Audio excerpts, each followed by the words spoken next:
I hope you enjoyed the conversation I had with Iqra. I certainly did.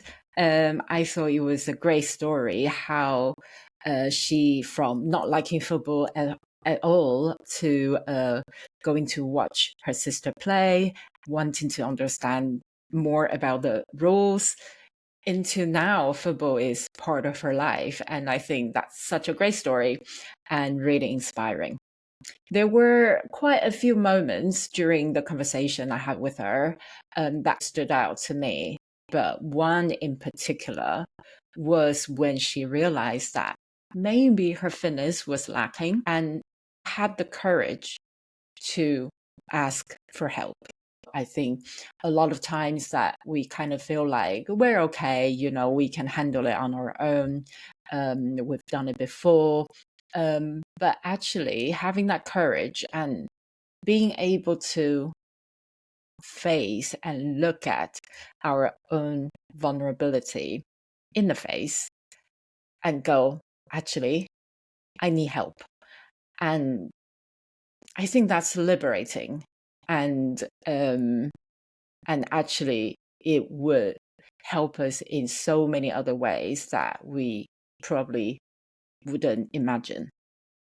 I learned a hard lesson in my own experience when I was boxing.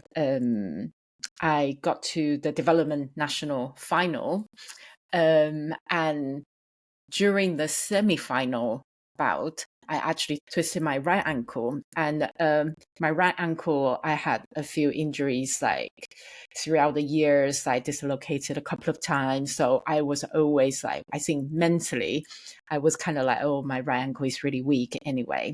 And so when I twisted it in the semi-final, I mean, I had to look after it, but then the final was in a week's time, right? So anyway, so I kind of trained through the week preparing for the final.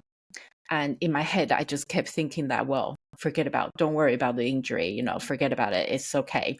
Even though like throughout the week, it held up and then down and then it's just not 100%. So on the day of the final, and I remember I was warming up and two coaches, Jerry and JR, were in my corner. And I remember them checking on me and say, oh, how are you feeling? And I just, yeah, great, I'm fine. And then actually, when I was warming up, I couldn't even jump because I couldn't put any weight on my right ankle. And I was like shuffling alone and then pretending that I was okay. So, well, going into the final, I actually got stopped in the first round. Anyway, after that bout, on the way home in our club van, I told the coaches, and then I said that, well, actually, obviously not an excuse, that it was true that, I said my right ankle was really swollen and I basically had an injury from the week before. And I remember JR saying to me, what? Did you box with an injury? Why didn't you tell us? And I was just kind of like, just trying to put on a brave face, like trying to pretend that I was okay. And then he said, well, in the future, if anything like this happens, you need to tell us in advance so that, me and Jerry, we could actually adapt some strategy for you so that you can still box, but you have to box differently. And that really stayed with me. And obviously, this is years ago now. But it really stayed with me in terms of, well, actually, having an injury or having a weakness or any kind of vulnerability in our minds, well, in my mind at the time was definitely that, something I wanted to hide. I didn't want any other people to know. But actually, when we change a perspective, it is probably something that we can work with. I'm not saying that it would change the outcome of my, the final bout. But if I had told my coaches and if they were aware of my injury and what I could and couldn't do at the time, they probably would have told me different things going into that bout.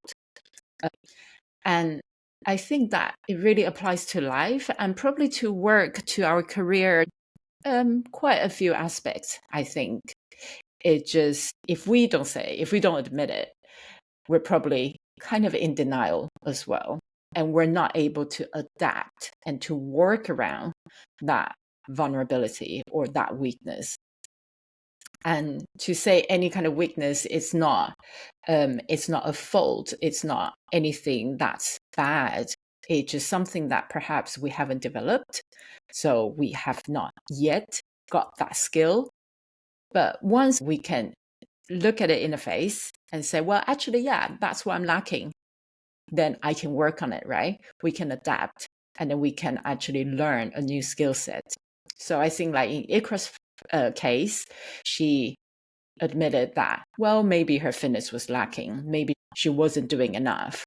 She asked for help. She asked for guidance and advice, and she got the support that she needed. And so she knew what to do to develop what she was lacking at the time.